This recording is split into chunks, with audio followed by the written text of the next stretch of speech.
자, 마태복음 23장에서 보겠습니다. 1절부터 8절까지 읽어보세요.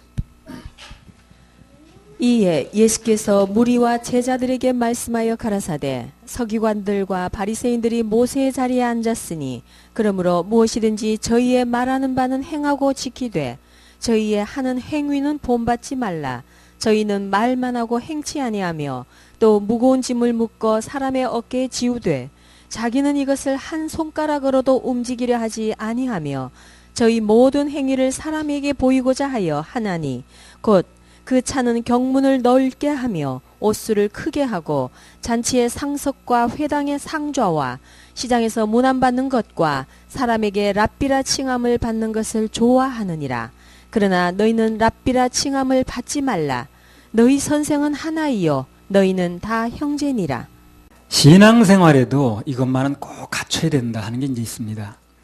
오늘 본문은 예수님께서 서기관들하고 바리새인을 상대로 이제 얘기를 하신 것 같은데, 말씀하신 것 같은데, 그걸 뒤집어서 얘기를 하면 우리도 신앙생활에 있어서 적어도 이것만은 꼭 갖춰야 된다, 이런 내용이 들어있는 거예요. 그래서 이제 우리 신앙생활에서 꼭 갖춰야 될 게 무엇인가, 그걸 주제로 오늘은 이것만은 갖추자, 이제 그런 제목으로 말씀을 드리도록 하겠습니다. 자, 이것만은 갖추자. 첫 번째, 신앙 양심을 갖춰야 돼요, 우리가요. 신앙 양심. 23장 1절에서 4절. 이에 예수께서 무리와 제자들에게 말씀하여 가라사대 서기관들과 바리새인들이 모세의 자리에 앉았으니 그러므로 무엇이든지 저희의 말하는 바는 행하고 지키되 저희의 하는 행위는 본받지 말라. 저희는 말만 하고 행치 아니하며 또 무거운 짐을 묶고 사람의 어깨에 지우되 자기는 이것을 한 손가락으로도 움직이려 하지 아니하며.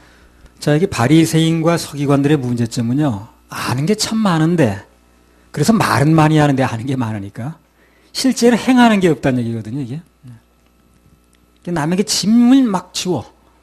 그런데 자기는 손가락 하나 까딱 안 한다는 거예요. 말은 잘하는데 자기는 안 한다는 거죠. 세상 사람들이 흔히 말하기를 이렇게 얘기를 해요. 예수 믿는 사람들, 또 그건 점잖게 말한 거야. 예수 믿는 것들 말쟁이야, 말. 말은 잘하는데 실행이 없다고 말이겠죠, 그게. 자, 야고보서 2장 14절에서 17절. 내 형제들아, 만일 사람이 믿음이 있노라 하고 행함이 없으면 무슨 이익이 있으리요? 그 믿음이 능히 자기를 구원하겠느냐? 만일 형제나 자매가 헐벗고 일용할 양식이 없는데 너희 중에 누구든지 그에게 이르되 평안히 가라, 더웁게 하라, 배부르게 하라 하며 그 몸에 쓸 것을 주지 아니하면 무슨 이익이 있으리요? 이와 같이 행함이 없는 믿음은 그 자체가 죽은 것이라. 그래서 믿음으로 구원받는다 그러면 그 반대론으로 갖다 대는 말이 이 말이라, 항상 사람들이. 행함이 없는 믿음은 죽었다고 그랬네요. 여기 이 말씀은요, 문자 그대로 보면 그래요. 돈 없어서 춥고 배고픈 사람에게 자, 어디 가면 빵 맛있는 데 만드는 데 있거든? 빵 정말 맛있게 만들더라고. 가서 사 먹어. 똑같은 얘기예요. 그래서 되겠냐는 얘기예요. 그런 얘기죠? 춥고 배고픈데 더웁게 해. 불 떼고 살지 왜 이렇게 춥게 살아. 이렇게 되느냐는 얘기예요. 돈이 없으면 못 된다는데. 너희 중에 누구든지 그에게 이르되 평안히 가라, 더웁게 하라, 배부르게 하며 그 몸에 쓸 것을 주지 않으면 무슨 유익이 있겠냐는 거예요. 배고프다는 사람한테 가서 빵 사 먹어. 왜 이렇게 라면 사 먹지. 그런 얘기를 해본들 무슨 의미가 있냐는 거예요.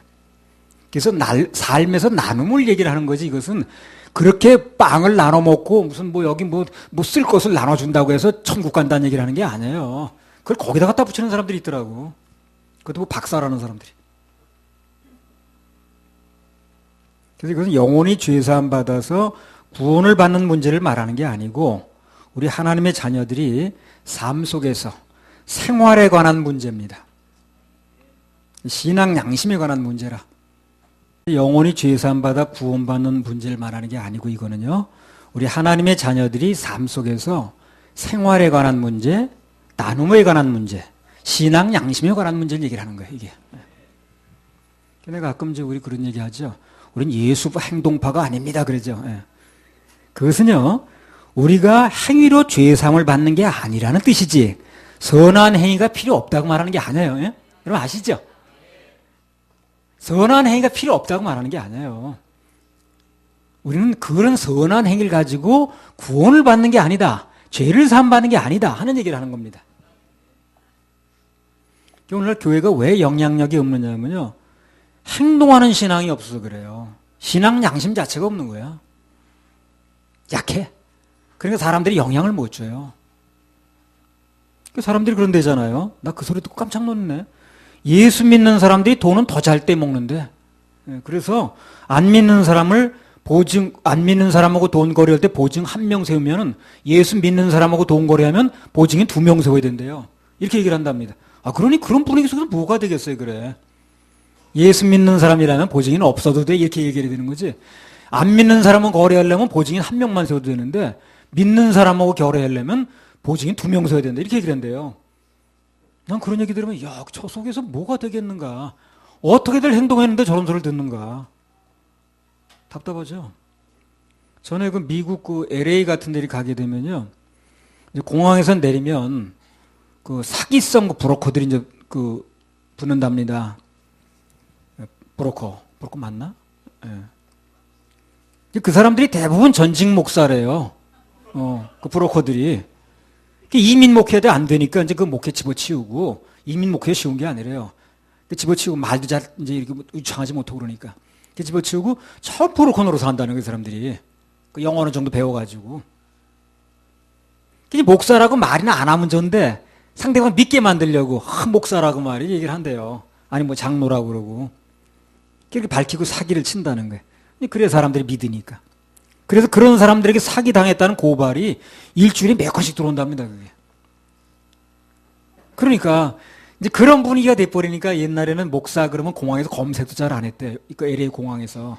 아니면 패스터 그러면 그냥 너 통과도 시켜주고 그랬는데 이제는 목사라면 더 샅샅이 본다네. 다 자가당착이라 그게. 그런 소리가 다 우리 슬프게 하는 거예요. 무슨 기독교 신문 같은 데 보면 뭐 한 달에 월수 1,000만 원 이상 보장됩니다. 뭐 그런 광고가 나와요. 근데 그 광고 밑에 보면 무슨 회사 대표, 목사 누구누구, 기독교 신문에 무슨 장로 누구누구 이렇게 나온다고. 그거 참 걱정스럽죠. 그게 진짜 1,000만 원 버는 건지 그게. 그래서 오늘 이제 목사, 장로, 뭐 기독교인들 이런 사람들이 그 위치 자체를 하락시킨 책임이 큽니다. 내가 전에 고속도로에서 가벼운 접촉사고가 나는데요. 몇 년 전에. 그럼 고속도로에서 뭐 어떻게 갑자기 뭘 어떻게 할 수가 없잖아요. 그래서 내가 명함을 한 장 주면서 그 상대한테 내 명함에 이제 목사 그 직분이 다 나왔잖아요. 그래서 차를 일단 내가 갈 테니까 난 예배 시간도 바쁘고 그러니까 고치시고 연락을 달라고 그럼 내가 이제 뭐 돈을 보내드리든가 하겠다 그러니까 아주 못 믿어 하는 거야. 위로 아래 쳐다보면서 그렇게 못 믿어 하더라고. 나 되게 씁쓸하더라고. 내가 목사라고 얘기를 하고 무슨 고치시라고. 그러면 내가 지금 주일날이니까 그럼 내가 저 차후에 돈을 뭐 얼마 보내드리든가 하겠다 그러면 명함 줬으면 되는 거야. 전화번호 다 나오는데 너무 못 믿어 하는 거야. 그래서 야 이렇구나 세상에. 그 신부를 밝혔는데 그러더라니까. 그래서 정말 씁쓸하더라고. 아주 못 믿어 하더라고. 오늘 목사, 집사, 이런 뭐 성도 이런 사람들이 최소한의 그 신앙 양심만 갖고 살았어도 그렇게 되지는 않았을 거라고 그게. 누군가 엉터리 살아버린 거야 이렇게. 그래서 그냥 뭐 보증인 2명 서에도 이런 얘기나 나오고 말이야. 그러니까 최소한의 신앙 양심만 가지고 살아도 교회 간판 걸면 사람들이 올 수 있습니다. 나는 뭐 그렇게 생각합니다. 그런 의미에서 볼 때 오늘 이 그리스도인들이 세상에 대해서 너무나 간증을 잃은 게 많아요. 이제 이제부터라도 조금 시간이 걸리더라도 이제 또 새롭게 심어야 됩니다. 세상 사람들 향해서 조금은 손해보고 뭐 거짓말을 한다라든가 약속을 안 지킨다라든가 그들에게 피해를 준다라든가 그러면 안 됩니다. 그거는 궁극적으로 나중에 큰 문제를 일으켜요. 지금 보면 막 막무가내게 하는 사람들이 있더라고. 그냥 막 뭐 다른 사람이 어찌 생각하든 그냥 큰 소리를 막 그냥 떠들어대고 피해주고 이제 그거 좋지 않습니다. 그래서 우리 그리스도인들은 세상을 향하여 이제 말보다도 행동을 보이는 게 이제 중요하죠. 최소한의 신앙 양심을 가지고 살아야 되는 거예요. 누차 말씀을 드렸듯이 물론 뭐 양심 가지고 구원받는 건 아니에요. 선행을 해서 구원받는 건 더더욱 아닙니다. 그런데 우리는 정확하게 예수님 보혈로 구원을 받습니다만 이제 그런 거와 별도로 우리는 살아가면서 삶에서 그런 신앙 양심이 중요하다는 거예요. 왜 그게 중요하냐면요. 이제 그런 게 있어야 세상에 대해서 영향력이 물론 있는 거고요. 또 하나 중요한 건 뭐냐면 우리 믿음이라는 게 어디 담기냐면 양심이라는 그릇에 담겨요. 그게 양심이라는 그릇에 담기는 겁니다. 그 양심이 깨져버리면 믿음이 담기지 않는 거예요. 양심이 다 깨져버리고 비양심적으로 나가면서 믿음 잘 지킨다. 나 이런 사람 못 봤습니다. 안 지켜져요. 왜 그릇이 깨져버렸으니까. 그 양심이란 그릇에 믿음이 담기는 거예요. 그게. 양심이 무너지면 양심에 어긋난 짓을 하게 되면 그 믿음도 삶도 파손이 돼버립니다. 파손이. 뭐 이 세상 일이라는 건 그렇습니다. 양심이 무너져도 자기 일 하는데 별로 지장은 없어요. 이 세상 일은. 그렇죠? 뭐 예를 들면 의사가 어젯밤에 밤새도록 그냥 술 먹고 무슨 뭐 주세계 뭐 그냥 아주 막 놀아놨다고 합시다. 그 이튿날 몸만 상하지 않으면 건강만 있으면 환자 진료해야 해. 할 수 있어요. 할 수 있어요. 자기 건강만 있으면 환자 진료하는데 아무 관계가 없어요. 밤새서 무슨 짓을 해도. 그럼 목사라는 사람이 전날 밤에 나쁜 짓만 하고 양심상 그 뭐 그냥 어긋난 일 막 하고 그날 정상적으로 설교가 되겠느냐는 거지. 안 됩니다. 되지 않아요. 아무런 능력도 없습니다. 해본데. 그래서 우리는 그 양심이라는 그릇 위에서 뭘 하는 거예요. 세상 사람은 양심이 무너져도 안면 바꾸고 건강만 있으면 얼마든지 할 수 있다는 거예요. 근데 우린 그게 안 돼요. 그래서 신앙 양심을 지키는 게 중요한 겁니다. 그래서 우리 하나님의 자녀들은 신앙 양심이 무너지면 온전한 삶 자체가 안 됩니다. 전에 어떤 유괴범을 하나 잡아놨더니요. 아이를 납치해가지고 죽여놓고 버젓이 이웃에서 상 빌렸다 자기 생일 잔치했대. 그런 사람도 있더라고. 그렇게 아주 그냥 철판 깔은 거지 그냥. 근데 우리 하나님의 자녀들은 신앙 양심이라는 게 있기 때문에 그렇게는 할 수 없습니다. 조금 물건 하나 사다가도 신앙 양심에 걸리면 마음이 벌써 안 좋아요. 그다음 진도가 잘 안 나가. 내가 전에 그 지방에 살 때 그 문구류를 이것저것 샀거든요. 집에 와서 이렇게 이제 계산을 이렇게 물건을 꺼내다 보니까 그 계산하는 사람이 잘못 계산을 해가지고 호치키스 알이 하나 그냥 왔더라고. 계산되지 않고. 나도 모르고 거기도 모르고 싼 거야. 하도 여러 가지 사다 보니까. 그거 뭐 서로 모르고 한 거니까. 굳이 안 갖다 줘도 돼, 그거. 뭐 내 잘못도 아니고. 근데 나는 그것 때문에 진도가 안 나가, 그다음부터. 그래서 굳이 갖다 줬어. 전에 그 모텔에서 집회할 때, 모텔에 집회하는 게 아니지. 그 집회할 때 모텔을 이제 사용하는데, 그 짐을 싸들고 오다 보니까 그 집 치약을 내가 모르고 넣고 온 거야. 짐을 막 싸놓다 보니까. 그거 소모품이야, 치약. 한 탐불이 1밖에 안 남았어. 그리고 그거 안 갖다 줘도 돼, 그거. 근데 나는 진도가 안 나, 그게. 그래서 일부러 가서 그거 치약 주고 왔잖아요, 내가. 자전거 지나가다 또 쓰러져가지고 또 그 새벽 기도가 아닌데 기도가 잘 안 될 것 같아서 또 가서 일부러 가서 세워놓고 왔잖아. 안희숙 여사 그 책 요새 좀 보는데 뭐 동대문 시장이라고 그러던가 옷을 샀는데 1,000원이 모자라가지고 내일 갖다 준다 그랬대. 그랬더니 그러라고 그러더래. 그 1,000원 갖다 주려고 했더니 동대문 시장을 어디 가든지 모르겠더래. 그다 가니까. 그 어디 그 아가씨 둘이 파는 건데. 그러니까 이 아가씨 둘이 고정잡판이 아니고 이렇게 돌아다니는 사람이야. 그래가지고 그걸 그렇게 찾아다녔대요. 돈 1,000원 갚으려고. 보니까 동대문 시장에서 저쪽 평화시장이 어디 가 있더래. 그래서 아가씨들 1,000원 갚으려고 이렇게 찾았다고 말이러니까 그거 다 계산해서 판 거라고 말이야. 뭘 그걸 굳이 가져왔냐고 그러더래. 1,000원짜리 옷 하나 더 주더래. 그래서 그게 필요합니다. 필요해요. 그거까지 구원받는 게 아니에요. 그러나 우리 하나님의 자녀들은 필요합니다. 그게 필요해요. 그게 영향력인 거예요. 사람들이 말보다 행동을 중요하게 보거든요. 세상과 똑같이 살면 전도도 안 되고 하나님 말씀이 안 먹힙니다. 마태복음 5장 16절. 이같이 너희 빛을 사람 앞에 비추게 하여 저희로 너희 착한 행실을 보고 하늘에 계신 너희 아버지께 영광을 돌리게 하라. 우리 착한 행실이 있어야 누구에게? 하나님께 영광이 된다 그러잖아요. 하나님께 영광이 돌려지는 거예요. 이거 영광을 돌리는 문제입니다. 구원 문제가 아니고. 그래서 예수님께서는 말만 하고 오늘 그 말씀하시는 거예요. 말만 하고 행하지 않는 그런 바리새인이나 서기관들처럼 하지 말고 신앙 양심을 가지고 몸소 행하라는 얘기를 하는 거예요. 그걸 강조하시는 겁니다. 그러면 결국 예수님도 영광을 받으신다는 거죠. 할렐루야, 우리 하나님께 박수 올려주세요. 138장 사람을 보며 세상을 볼 땐가.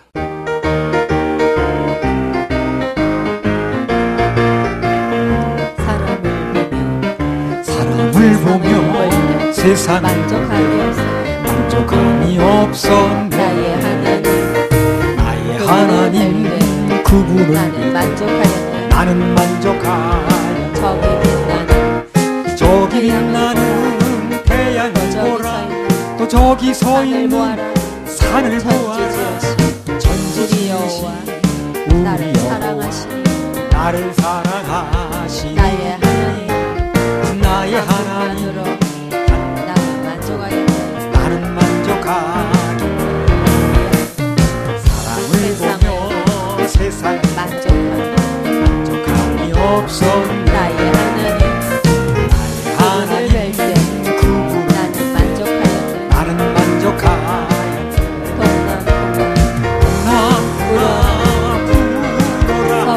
서부풍아 가시밭에 예수 양지 할렐루야 가시밭에 예수 양지 할렐루야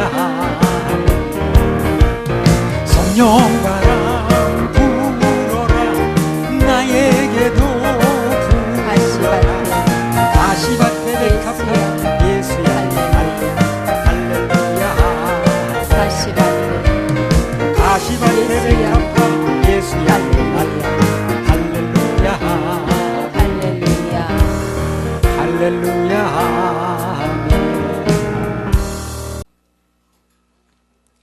자, 신앙생활에서 이것만은 갖추자. 두 번째는요, 사람에게 인정받으려고 하면 안 됩니다. 그것도 꼭 중요한 거야지요. 23장 5절에서 7절. 저희 모든 행위를 사람에게 보이고자 하여 하나니 곧 그 차는 경문을 넓게 하며 옷수를 크게 하고 잔치의 상석과 회당의 상자와 시장에서 문안받는 것과 사람에게 랍비라 칭함을 받는 것을 좋아하느니라. 저희 바리새인들이요, 경문이라는 걸 차고 다녀요. 뭐 가죽 주머니로 만들었다는, 우리는 뭐 그런 게 없었으니까. 거길 뭘 넣고 다니냐면 성경 구절을 넣고 다녀요. 그래서 이제 그걸 왜 거기다 넣고 다니냐면 나는 늘 성경을 묵상하거든, 이렇게. 이제 그거 자랑하려고. 그래서 아주 그 무슨 주머니, 경문이나 주머니 차고 다니면 거기다 넣어 이제 성경 구절을 넣고 다닌답니다. 다 이렇게 읽고 있다고, 다 이렇게 외우고 있다고, 이제 그거 자랑하려고 그러는 거예요. 그래서 이제 그걸 넣고 다녔답니다. 그 잔치에 가서도 제일 상석에 앉아요, 또. 잘 보여야 되니까. 그리고 자기 신분과시도 되는 거고. 이 사람들은 주로 어디에 초점이 있는 거예요? 사람한테 잘 보이는 데 초점이 있는 거예요. 사람한테 잘 보이고, 사람한테 존경받고, 이제. 그걸 지금 얘기하시는 거예요, 예수님께서. 삶 속에서는 삶에 대한 얘기를 하는 거거든요. 어느 복음서든지 보게 되면요, 초창기엔 교리 얘기가 나와요. 후반부로 가면 무슨 얘기가 나옵니까? 삶에 대한 얘기가 나옵니다. 로마서라든가 고린도 전후 다 보세요. 처음에는 교리 얘기가 나와요. 그리고 중반 이후로 넘어가면 뭐 윗사람을 어떻게 섬기라든가 뭐 삶 속에서 어떻게 삶 얘기가 나옵니다. 적용 얘기가 나오는 거죠. 그래서 마태복음 끝날 때 됐죠. 이제 삶 얘기가 나오는 거예요. 그래서 처음에 뭐 복 있는 사람이 누구고 뭐 오복이 뭐고 쭉 말씀하시다가 이제 마지막 부분으로 가니까 그 받은 얘기들을 어떻게 삶에서 적용하느냐는 얘기를 하는 거예요. 그런 얘기 중에 오늘 하나가 나오는 거예요. 삶 속에서 이제 그렇게 인정받으려고 하지 말라는 거예요. 제일 피곤한 사람들이 그 사람에게 인정받으려고 하는 사람이에요. 예.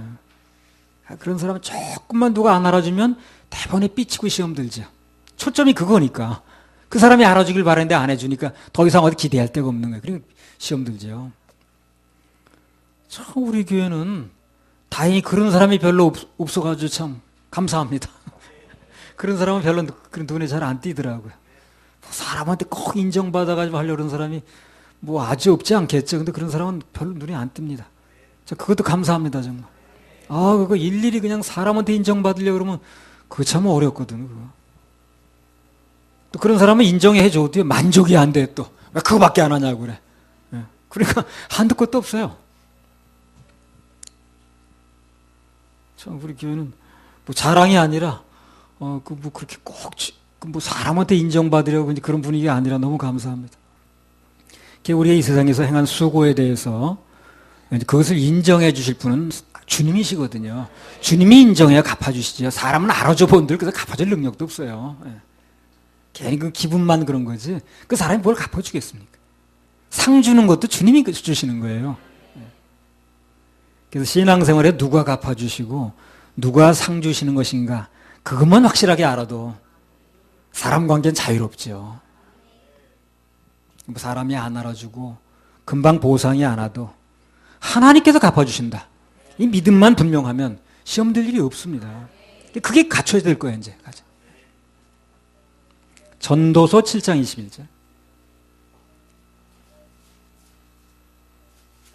전도서 7장 21절. 무릇 사람의 말을 들으려고 마음을 두지 말라. 염려컨대 내 종이 너를 저주하는 것을 들으리라. 이게 무슨 말입니까, 이게? 사람들의 평가와 그들의 말에 너무 민감하지 말라는 거죠. 예. 그런 거 들으려고 민감하고 귀를 기울이고 있으면 나중에 저주하는 말을 듣게 된다는 거예요. 좋은 말이 나오는 게 아니고. 그래서 우리에게는 사람의 평가가 중요한 게 아니고 하나님의 평가가 중요합니다. 예. 누가복음 15장에 보면 16장에 보면 부자와 거지 나사로 나오거든요. 사람들의 평가는 뭡니까? 한 사람은 부자, 한 사람은 거지. 근데 그들에 대한 하나님 평가는 뭡니까? 하나는 천국 시민, 하나는 지옥 자식. 지옥은 시민이라는 말 쓰지 않습니다. 그래서 하나님 평가가 중요해요. 왜 중요합니까? 그 평가대로 됐으니까. 그잖아요. 사람들이 뭐라고 한 사람은 유지야, 우리 동네. 한 사람은 거지야. 뭐라고 평가를 했든 하나님 평가대로 됐잖아요. 그죠? 사람들이 평가된 게 아니거든. 하나님은 천국 시민이라고 그랬고, 하나는 지옥 자식이라고 그랬고, 그대로 됐잖아요. 그래, 하나님 평가가 그래서 중요한 거예요. 사람의 평가가 어떻게 났든 간에 그 평가대로 되는 게 아니라 하나님의 평가대로 된다는 겁니다. 그래서 그 평가가 중요한 거예요. 고린도전서 4장 3절에서 5절.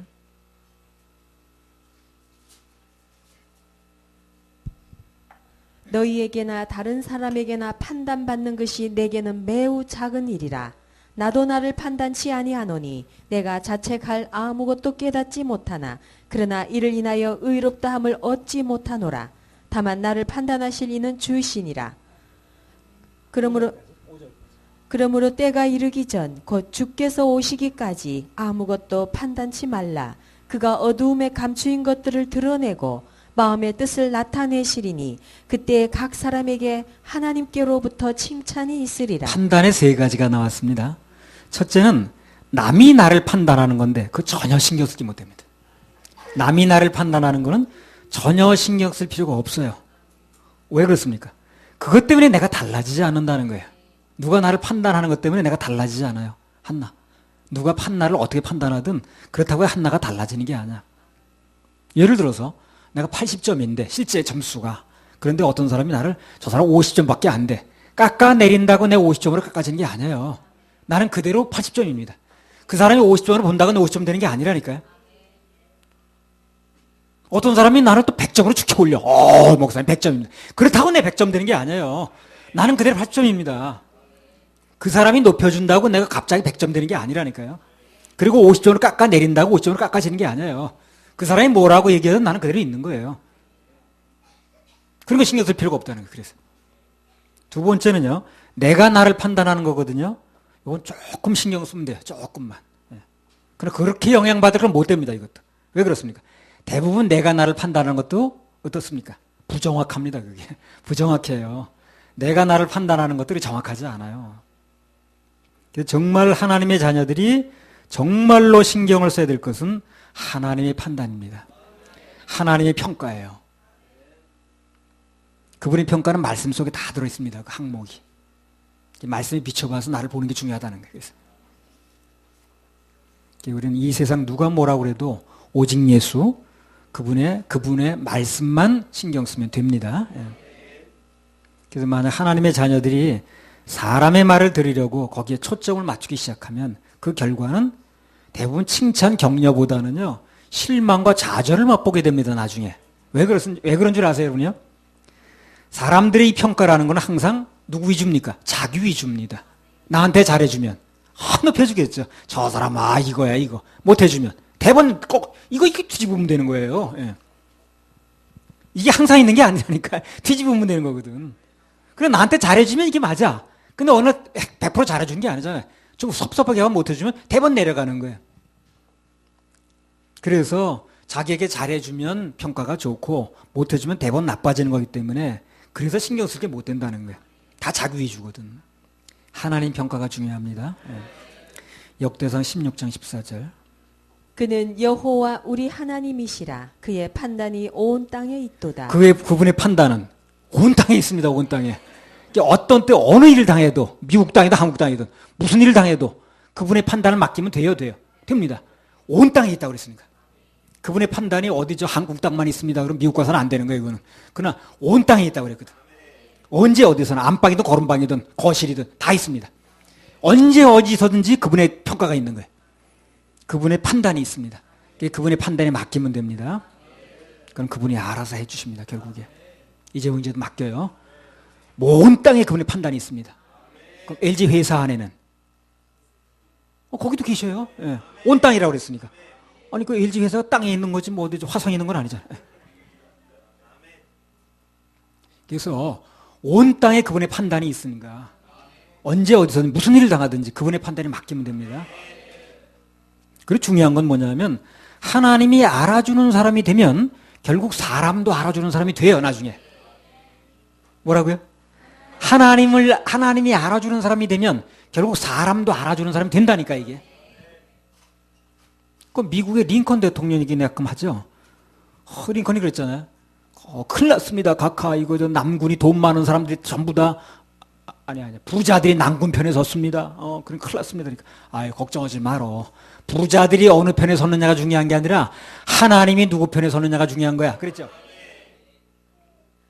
하나님 평가가 중요하다 그 말 아니야 그게? 그래서 하나님만 바라보니까 전쟁에 승리했잖아요 결국에.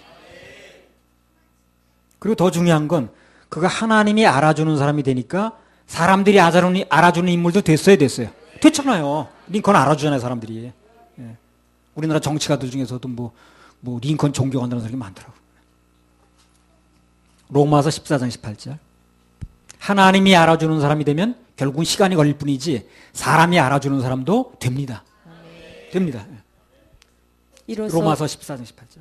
이로써 그리스도를 섬기는 자는 하나님께 기뻐하심을 받으며 사람에게도 칭찬을 받느니라. 이 말이 그 말 아닙니까? 하나님께 좋은 평가를 받으면 결국 사람에게도 좋은 평가 받는다는 거 아니에요? 그런 얘기예요.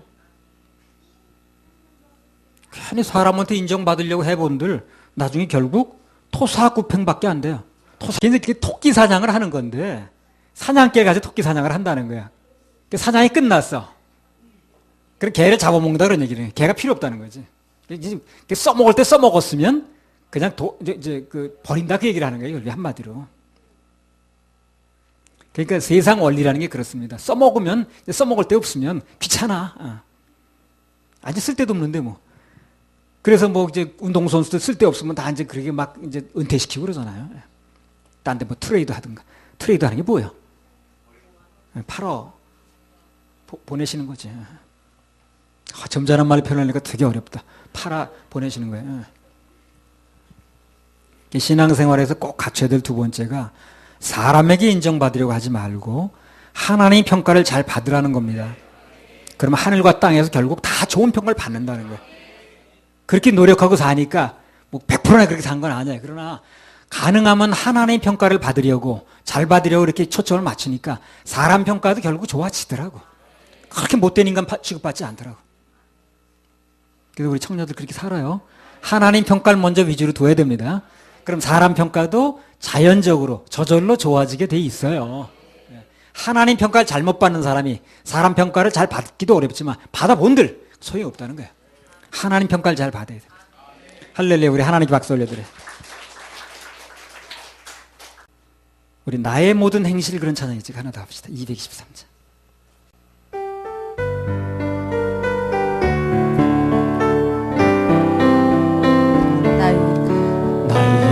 주여 기억하시고 주여 바른 길로 기억하시고 인도하소서.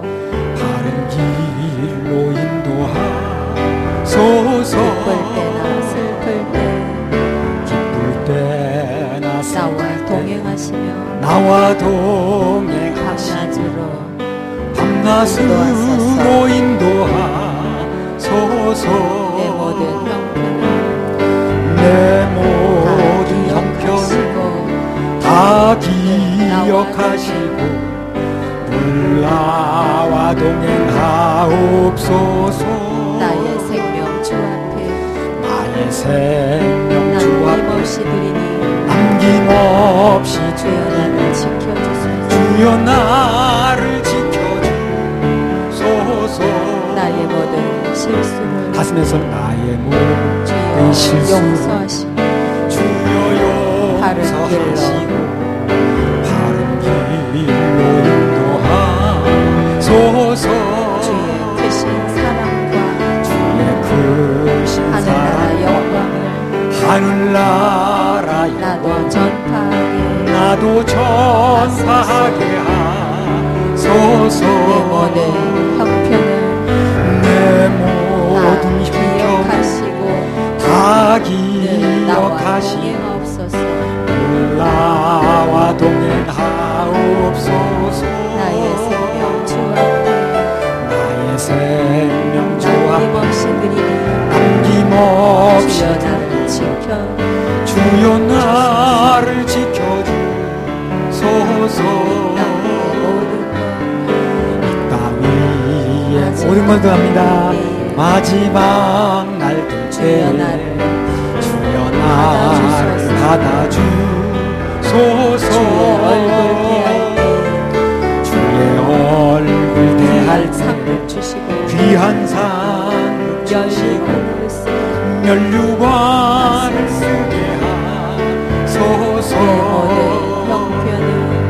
내 모든 형편 가슴에 손얹고요 다 기억하시고 나와 늘 나와 동행하옵소서. 나의 생명 주 앞에 나의 생명 주 남김없이 앞에 드리니 남김없이 주여 나를 지켜 주여 나를 지켜주소서.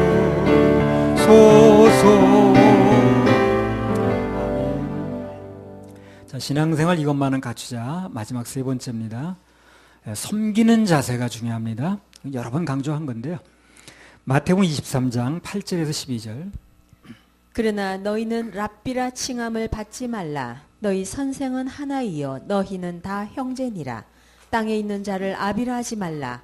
너희 아버지는 하나이시니 곧 하늘에 계신 자시니라. 또한 지도자라 칭함을 받지 말라. 너희 지도자는 하나이니 곧 그리스도니라. 너희 중에 큰 자는 너희를 섬기는 자가 되어야 하리라. 누구든지 자기를 높이는 자는 낮아지고 누구든지 자기를 낮추는 자는 높아지리라. 자, 이 세상에서는 대부분이요. 작은 자가 큰 자를 섬깁니다. 그렇겠죠? 원리가 그래요. 다 작은 자가 큰 자를 섬기지. 계급이 낮은 자가 높은 자 섬기고 먼저 경례 붙이고 그렇게 합니다. 시중도 들고 다 그렇게 하죠. 저는 이제 고등학교 다닐 때 그 미군 장교 부인들이 와서 우리 영어 회화를 가르쳤거든요. 3명인가 와가지고 뭐 위관급 장교 정도 되는 것 같아요. 장교 부인이라고 그러더라고요. 그래서 3명이 와가지고 이제 우리 영어 회화를 가르쳤거든요. 근데 이제 그 사람들이 무슨 얘기를 하냐면 미군 부대 내에서 용산 미군 부대 내에서 이제 가끔 한 달에 한 번인가 이렇게 한미 연합으로 만찬을 한다는 거예요. 그 이제 그 군인들이. 근데 이렇게 보게 되면 그 사람들 눈에 이제 보면 한국 그 군인들의 그 부인들이 서빙하는 방법이 참 특이하더라는 거예요. 그 예를 들면 그런 거죠, 이제. 그 서빙하는 사람이 이제 뭐 그 차를 날르든가 이렇게 할 거 아닌가요? 그러면 어느 사람들이 이렇게 쭉 앉았으면 그 서빙하는 사람이 그 앞에 갖다 놔주면 되는 거죠. 그렇잖아요. 그거 하라고 있는 사람이니까. 근데 그렇게 안 하더라는 거예요. 유독 한국 군인들만, 그러니까 이제 장성급 부인들이 이렇게 앉았고 또 영광급 부인들이 앉았으면 그 서빙하는 사람이 영광급 부인 앞에다 그걸 갖다 놓는다는 거야. 그리고 영광급 그 장교 부인이 그걸 들고 장성급 부인 앞으로 또 간다는 거야. 갖다 주더라는 거야. 이중일이지, 이제 한마디로 말하면. 그들이 볼 때는. 이해가 안 된다고.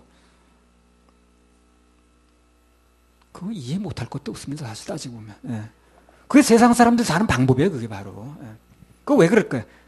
눈도장 찍으려고 그러는 거지. 그래서 이제 저 누구 부입니다 해가지고 그 이제 장성들 그 권력 있는 사람들 갖다 주면서 눈도장 찍는 거예요. 그래서 우리 남편 진급시켜 주든가 좋은 자리를 발령내 주든가 뭐 그거 바라보는 그러는 거 아니야? 그러니까 일부러 그렇게 시키는 거예요. 저걸 나한테 갖다 달라. 그리고 자기 갖다가 이제 그 앞에 갖다 놓으면서 이제 한번 얘기도 하고 눈도장 찍는 거예요. 저 누구 김중령 부인입니다. 어쩌고저쩌고 해가지고. 예.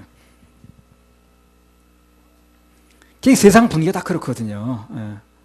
그런 분위기 속에서 높은 자가 낮은 자를 섬기라고 당시에 얘기를 했거든요. 혁명적이죠, 정말. 예, 혁명적입니다, 이거. 세상 상식을 완전 뛰어넘는 얘기거든요, 이게. 그럼 예수님께서 왜 그렇게 말씀하셨는가? 왜 그렇게 말씀하셨는가? 우리 주님께서는요, 뭘 아셨냐면, 이게 우리가 다 통하는 얘기입니다. 이 세상에서 가장 큰 기쁨 중에 하나가 뭔 줄 아세요? 섬기는 기쁨이에요. 이 기쁨이 사람들이 잘 이해를 못 합니다. 마가복음 10장 45절.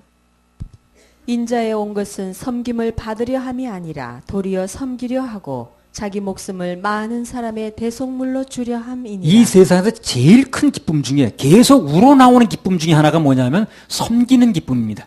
그래서 한 번 섬기는 사람은 어떻게 하든가 계속 하는 거예요. 그래서 계속.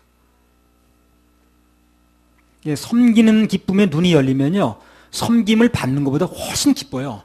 섬김을 받는 거는 늘 불만이 있어. 왜 저렇게밖에 못하는 거죠, 사람이. 늘 불만이 있는데 섬기는 사람은 늘 기쁩니다. 그래서 섬김을 받는 사람은 늘 불만이야. 아, 왜 저 사람 저렇게 못하네. 그렇게 말해도 못 알아듣고 이런 마음이 들어가거든. 근데 섬기는 사람은 늘 기뻐요. 섬기는 사람이 그렇게 불만스러운 건 없어요. 오늘 앉아서 말씀 듣는 여러분보다도 말씀으로 섬기는 내가 더 기쁠 수 있어요. 예. 그런 기쁨이 있으니까 또 목회도 하는 거거든요. 예. 아이가 태어나면 어떻습니까? 진자리, 마른 자리 다 이제 갈아 뉘어주고 하지요. 예. 먹여주고 그냥 입혀줘야 되고 갈아 입히고 그러잖아요. 이게 이제 아이를 기르는 자체가 섬김의 연속이죠. 근데 섬기는 부모가 어떻습니까? 기분 되게 나쁩니까, 그거? 그렇지 않죠. 기쁘죠. 예. 그러니까 기르는 거 아니겠어요? 섬기는 사람이 기쁘는 거예요, 원래. 원리가. 알고 보면 섬김을 받는 사람은 그렇게 감격을 못 해요. 근데 섬기는 사람은 굉장히 기쁩니다. 예수님은 이 세상 가장 큰 섬김을 한 분이거든요. 온 세상을 섬겼으니까. 그래 기쁨이 있는 거예요, 그분은요. 그걸 알기 때문에 그 기쁨을 우리한테 나눠주고 싶은 거예요. 그래서 섬기라고 그러는 거예요. 진짜 기쁨이 뭔 줄 아는 거예요, 그분이. 아이를 낳아서 기르는 일이 그렇게 괴롭기만 하면 누가 아이를 낳겠어요, 그래. 자녀를 누가 낳겠냐고. 그러나 그 아이를 낳아서 섬기고 그 아이를 이렇게 막 할 때 기쁨이 있거든요. 그러니까 아이를 낳는 거 아니겠어요? 섬기는 자들에게는 남이 못 느끼는 그런 특별한 기쁨이 있게 만들었습니다, 하나님께서. 섬김도 늘 하는 사람이 또 한다는 거죠. 행복하니까. 우리 김영진 집사님, 예. 어디 가나 섬기는 게 몸에 저분이 배했어요. 그래서 저분에게는 그게 즐거운 거예요. 어디 가든지 어떤 뭐든지 하더라고. 교통 정리도 하고 하여튼 해요, 뭐든지. 잘 섬기십니다. 전에 내 지방에서 집회할 때, 목회할 때 정무순 형제라고 있었거든요. 그 사람은요, 내가 음식 다 먹을 때까지 기다려. 천천히 씹는 둥 마는 둥 하면서. 예. 왜 그럴까요? 우리 많이 먹으라고. 나 많이 먹는 사람도 아닌데. 근데 어느 정도 양이 이제 차서 수저 넣으려 가면 그때부터 막 본격적으로 먹는 거야. 예. 내가 그렇게 하지 말라고 그렇게 얘기를 해도 그게 행복이래, 자기는. 자기가 행복이래. 여러분 혹시라도 그렇게 하지 마시기 바랍니다. 본인은 행복한지 모르지만 나는 안 행복합니다. 같이 잡숴야지. 아무튼 섞이면 무조건 기뻐요. 그건 하나님 법칙입니다. 이 말 못하는 짐승도요, 섬겨주면 짐승이 기쁜 게 아니에요. 사람이 기쁩니다. 그렇죠? 사람이 기쁘. 그 개도 그래서 기르는 거예요. 송자매 개가 섬겨주든가 송자매를. 개가 사람한테 해준 게 뭐 있습니까? 기껏해야 꼬리 흔드는 밖에 더 있어요. 전에 우리 길르던 개는 귀찮은지 그거 잘 안 하더라고, 나중에. 우리 고향에, 옥상에 고향에 더 말할 것도 없고. 짐승이 사람한테 밥상 차려줘요? 물 떠다 바칩니까, 짐승이? 사람이 밥 갖다 주고, 물 떠다 주고 다 섬기지. 걔네들 인사도 별로 안 하더라고. 우리 그래도 사람이 별로 기분 나쁘지는 않습니다. 섬기는 기쁨이 있는 거예요. 짐승도 섬기는 거거든, 그렇잖아요. 섬겨주지 않으면 짐승도 안 커요. 할 수가 없어요. 우리가 가서 물 먹여주고, 밥 갖다 주고, 치워주고 하는 게 다 섬기는 거거든요. 일종의. 아무튼 어떤 대상이 됐든 간에 섬기면 마음의 여유가 있고, 다 그 나름대로 기쁨이 있습니다. 그건 법칙이에요, 법칙. 섬김을 받는 사람은 항상 뭔가 불만이야. 받는 사람은 맨날 불만이야. 왜 그거밖에 안 주냐는 둥, 섬김을 베푸는 사람은, 심는 사람은, 나누는 사람 늘 기쁘더라고. 이 세상에 기쁨의 섬김의 기쁨을 가장 많이 누리셨던 분이 주님이시거든요. 그분은 당신의 생명을 우리 섬기시고, 셋의 물음터는 가장 큰 기쁨을 누리고 있는 겁니다, 지금. 그래서 그 기쁨을 아시는 거예요, 그분이. 그래서 우리도 그 기쁨을 나눠주시려고 그러는 거예요. 진짜 좋은 기쁨. 우리도 일생 동안 누군가를 섬기는 삶을 살면 계속적인 기쁨이 이제 솟습니다. 봉사하는 사람 계속 그 일을 하더라고요. 그래서 남모를 기쁨이 있는 거예요. 마태복음 23장 11절 12절. 너희 중에 큰 자는 너희를 섬기는 자가 되어야 하리라. 누구든지 자기를 높이는 자는 낮아지고 누구든지 자기를 낮추는 자는 높아지리라. 모르긴 몰라도 이제 다음 주에 우리 김홍곤이 제 집에 또 신방 오면요. 그냥 3층에서 2층으로 막 이제 또 그렇게 가진 하지 마세요. 나 그렇게 또 섬기는 사람 처음 봤어. 대부분 어디 입구를 알려주면 되잖아요. 근데 저분은 언제 나타나는지 홍길동처럼 3층에 있다가 또 차가 2층 내려고 언제 거기 또 와 있더라고요. 나 놀랐습니다, 정말. 너희 중에 큰 자는 너희를 섬기는 자가 되어야 하리라 그랬거든. 섬기는 사람이 큰 사람이에요. 섬기는 삶이 되면 어디서는 가장 필요한 사람이 됩니다. 필요한 사람이 되다 보니 큰 사람이 되는 거예요, 이게. 식당 가면 사장 찾아요, 우리가요. 서빙하는 사람 찾지. 그 사람이 할 일이 더 많으니까. 더 많이 섬기는 사람이 중요하고 그 사람이 큰 사람입니다. 이사야 14장 12절에 15절.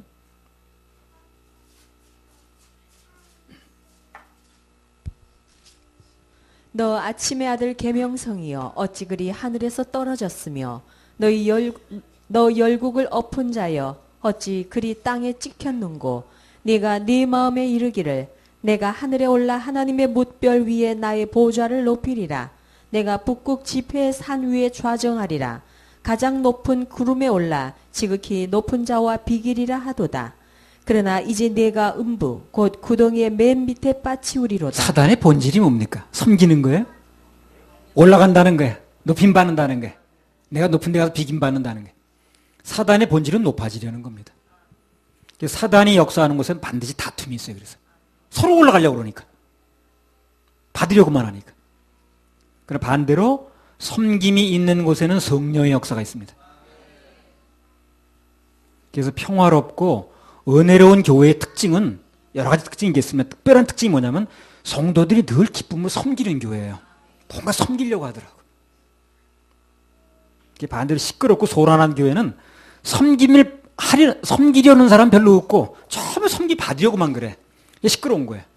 난 더 안 해주냐고 그러고. 그런 곳은 예의 없이 다툼이 일어납니다. 그래서 우리도 이제 늘 좀 찾아보세요. 뭐 좀 섬길 것 좀 없나? 그러고 섬길 것 좀 없나? 그러면 우리 교회는 자연히 편안해지고요. 자연히 평화로워지고요. 성령의 역사가 강합니다. 섬기는 교회 하나님께서 역사하시고 그런 교회, 그런 가정, 그런 직장은 잘 되고 부흥됩니다. 그런 게 몸에 배면 여러분 사회생활에도 이렇게 되는 거예요. 그러면 처음에는 조금 손해보는 것 같아도 결국은 그런 사람 승리합니다. 다 알아주는 날이 와요. 아까 말씀드렸잖아요. 하나님께 인정받으면 사람에게도 인정받는 날이 온다니까요. 영맥과 육맥은 같이 가거든.